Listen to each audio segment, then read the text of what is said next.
नमस्कार, आप देख रहे हैं स्टार सिटी न्यूज़ में। इस वक्त मौजूद हूं त्रिनगर विधानसभा में। हमारे साथ इस वक्त मौजूद हैं भारतीय जनता पार्टी से संजय आर्य जी, महामंत्री हैं। इनसे सीधी बात करते हैं। सर, जैसे कि संजय जी, आबकारी नीति को लेके जैसे सरकार की जो नीतियाँ हैं, जिस तरह जगह जगह जो उन्होंने ठेके खोले थे, अब जैसे सीबीआई जाँच में मनीष सिसोदिया जी के घर भी रेड पड़ी है, उसको लेके भारतीय जनता पार्टी लगातार इसका विरोध कर रही है। सर, क्या आप इस पे मैसेज देना चाह रहे हैं? इसके बारे में पहले से ही पता था कि इसमें कोई ना कोई घपला है। जैसे ही इन्होंने आबकारी नीति चेंज करी तो पता लग गया कि इसमें बहुत बड़ा फ्रॉड है, पैसे खाए गए हैं और ये हर तरह से आवाज़ आ रही थी।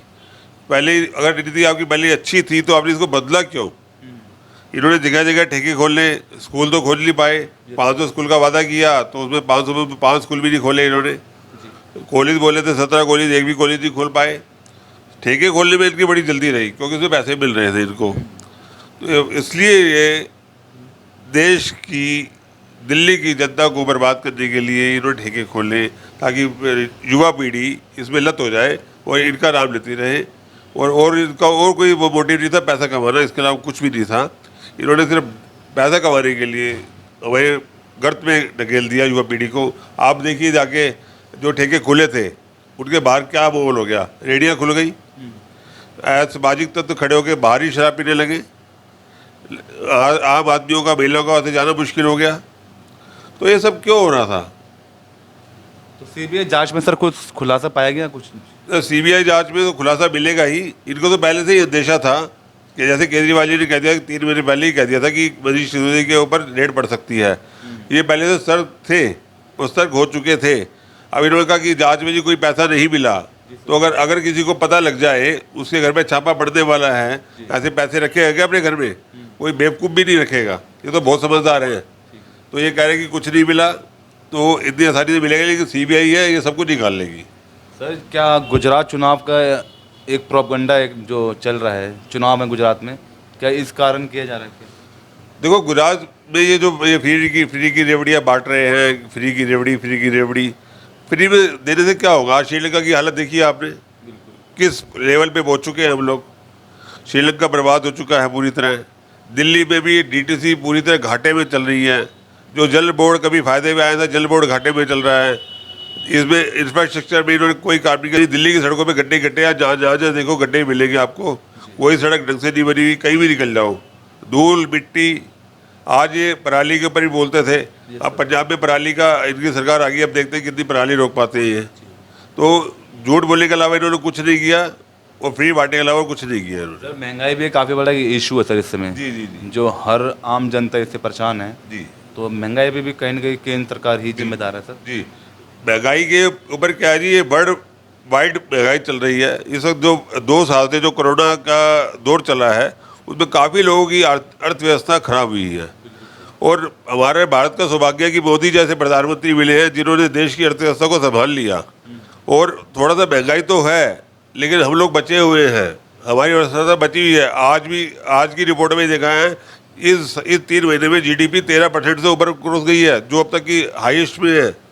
तो और क्या चाहिए हमें सरकार से? और महंगाई तो धीरे धीरे कंट्रोल हो रही है। जो सरसों का तेल का रेट बढ़ गया था वो भी कम हो गया है और पेट्रोल पे भी काफ़ी हद तक कंट्रोल कर रखा है, जबकि इंटरनेशनल मार्केट में बहुत ज़्यादा कीमतें बढ़ी हुई हैं।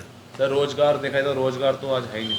सर, रोजगार है, कहाँ बताइए? मैं बताता हूँ कि क्या जी, आजकल हमारे मार्केट में जो छोटे दुकानदार हैं इनके यहाँ पे वो आजकल जो ऑनलाइन का सिस्टम चल रहा है, इनके बच्चे भी ऑनलाइन प्रोडक्ट खरीद रहे हैं। अगर मार्केट में उनके बच्चे ही, हमारे बच्चे ही ऑनलाइन मंगाते रहेंगे, मार्केट में कोई जाएगा नहीं तो काम कैसे होएगा? और हमारे खर्चे बढ़ चुके हैं, हम उन पर कंट्रोल नहीं कर पा रहे हैं। जी सर, उसका भी एक बहुत बड़ा रीज़न है। नाम बताइए पहले आप अपना। मेरा नाम जवाहरलाल जी है। तो सर, दिल्ली सरकार की नीतियाँ कैसे लग रही हैं आपको? जैसे अभी ठेके खोले गए हैं सर। दिल्ली सरकार पहले तो काम अच्छा कर रही थी, पानी वगैरह, बिजली वगैरह सब ठीक दे रहे थे। ठेके उन्होंने खोले हैं, उसमें क्या है कि बच्चों की थोड़ी जो है ज़िंदगी ख़राब होने के चांस है। उसमें सर उम्र भी घटा दी गई है 25 से 21। वो तो ऐसा है जी, उम्र तो घटा दी, लेकिन क्या है कि उसमें जो नई पीढ़ी है ना आने वाली, उनको ये लत लग जाएगी उनको। अच्छा संजय जी, मैं जैसे आपके त्रिनगर के रामपुरा क्षेत्र में हूँ, यहाँ के अभी आज के क्या हालात हैं, क्या समस्या है? रामपुर यहाँ पे सबसे बड़ी समस्या तो गाय की है। आवारा गाय की आवारा गाय की बहुत बड़ी समस्या है। कुछ लोग मिले हुए हैं, जैसे ही कोई ऑफिसर आता है बड़े लेवल का, रेड पड़ती है तो सारी गायें गायब हो जाती हैं। उनको इन्फॉर्मेशन पहले से ही मिल जाती है। गाय है, सीवर की समस्या बहुत बड़ी है। एक्चुअल में लोगों को डाउट है कि जाली और सीवर, उसमें लोगों को पता ही नहीं कौन सी किसी के पास है। जो बीच वाला सीवर, गोल वाला सीवर है, ये दिल्ली जल बोर्ड के पास है। जाली एमसीडी के पास है। ये सीवर मोस्टली जाम रहते हैं, उसकी वजह से जाली बैक मारती हैं। लोगों को लगता है कि ये जाली जाम हो गई है। विधायक मोदी जी आते नहीं सर क्षेत्र में? विधायक मोदी को देखे मुद्दत हो गई है, और उनका स्टाफ को भी अगर बोला जाता है कभी कभी, वही ये काम कर दो। एक विनय है ले दे के जो जल बोर्ड का काम करता है, बाकी कोई भी इनका ऑफिसर यहाँ पे दिखाई नहीं देता है। सर अभी जैसे चुनाव की जो चर्चा चल रही है कि 6 महीने बाद दिसंबर में चुनाव होने हैं, क्या देखते हैं आप?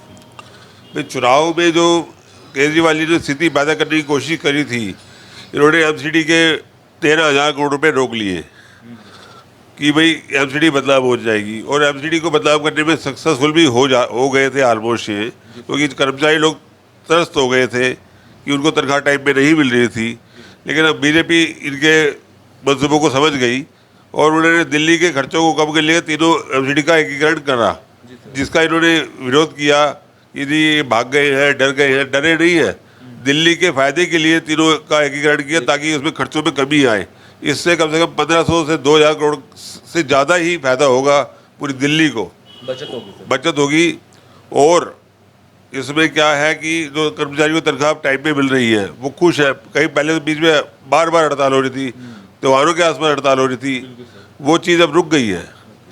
तो इसमें केजरीवाल जी अपने मंसूबे में फेल हो चुके हैं। आज की डेट में जनता इनको नकार रही है। शराब नीति का इन्होंने जो किया, महिलाओं के लिए अलग से ठेके, क्या आप अपने बच्चों को या अपने घर की महिलाओं को भेज सकते हो ठेकों पे, जो दूसरे परिवारों की महिलाओं को भेज रहे हो? पहले अपनी महिलाओं को, अपने घर की महिलाओं को भेजो, फिर हम मानेंगे कि आपकी नीति ठीक है। सर आपकी क्या एक्टिविटीज़ है? आप जैसे भाजपा के महामंत्री हैं, लोगों के बीच में किस तरह का जनसंपर्क है आपका? देखिए जी, हमारी पार्टी लगातार डटी हुई है, लगी हुई है। मैं महामंत्री का दायित्व मेरे पास है, लेकिन हमारी पार्टी आए रोज आना, डेली किसी न किसी मोर्चे में लगी रहती है। आप देखते हो कि प्रदर्शन भी हो रहे हैं, सामाजिक कार्य भी हो रहे हैं, अब हेल्थ कैंप भी लगाए जा रहे हैं, बहुत काम हो रहे हैं। पार्टी रुकी नहीं है, पार्टी कोई ना कोई कार्यक्रम कर रही है, और हम लोग बिल्कुल डटे हुए हैं, तत्पर हैं। जब चुनाव चाहे अब हो जाए, चाहे 6 महीने बाद हो जाए, चाहे साल बाद हो जाए, हम उसके लिए तैयार हैं। और कुछ कहना चाहेंगे और लास्ट में कोई मैसेज देना चाहेंगे? बस ये मैसेज यही है कि आप, दिल्ली की जनता समझदार है, वो केजरीवाल जी को देख चुकी है, इनकी नीतियों को देख चुकी है। मोदी जी ने देश के लिए बहुत बड़ा काम किया है। वैक्सीन जो पूरे देश को फ्री लगी कोरोना टाइम में, जिस तरह हमारे को संभाला गया, और हमने और देशों की भी हेल्प करी।